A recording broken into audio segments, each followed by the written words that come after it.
this video, we demonstrate how to configure WAN Link Load Balancing in FortiOS version 5.2.3.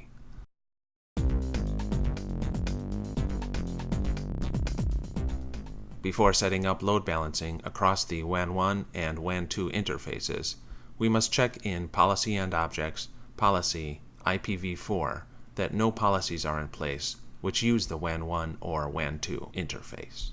But there is one here between WAN 1 and the internal interface, so that needs to be deleted.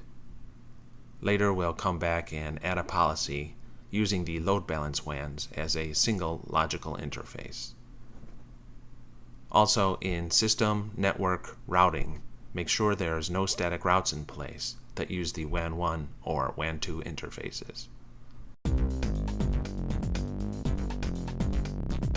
In versions of FortiOS prior to 5.2.3, you would create a virtual WAN link in the Interfaces section, but now that's no longer necessary.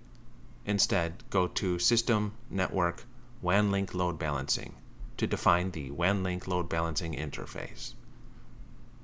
The 5 balancing options are source IP based, weighted round robin, spillover, source destination IP based, and measured volume based.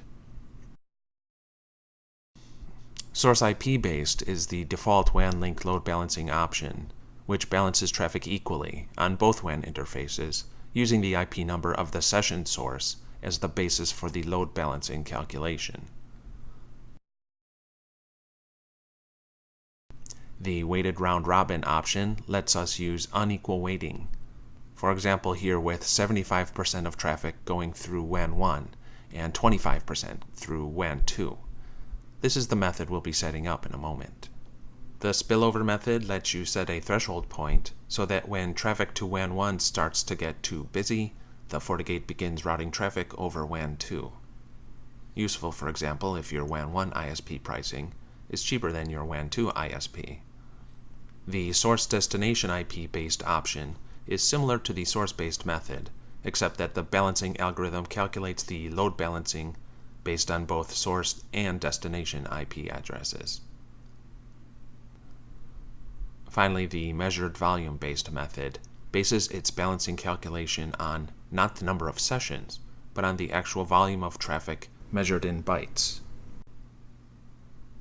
So let's go through the configuration of weighted round robin. Click Create New to add WAN 1 first, then assign it a relative weighting of 3. Add in the gateway IP address, and click Apply to add this first interface member. Then again, Create New to add in WAN 2, and assign it a weight of 1. And add in the gateway IP address and click Apply. Notice here the assignment of 75% of traffic to WAN 1 and 25% to WAN 2.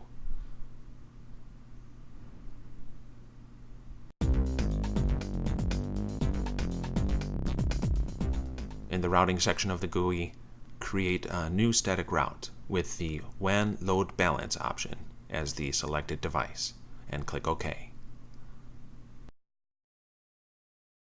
Back in the IPv4 area, click Create New to add a policy for traffic between the internal interface and the new WAN Load Balance interface,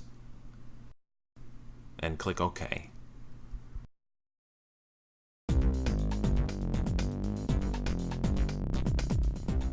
Now let's generate some traffic, and then go to System, FortiView, All Sessions, where we can see that the sessions are comprised of a greater proportion of WAN 1 interface traffic and a smaller proportion of WAN 2 traffic, which reflects the 75% to 25% weighted balancing we assigned earlier. Now let's simulate a failure of the primary WAN 1 interface by bringing it down administratively. And then back in FortiView, we see that all traffic is now assigned to the remaining WAN 2 interface.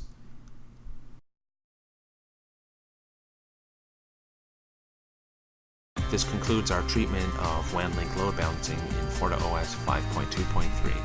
Thanks for watching.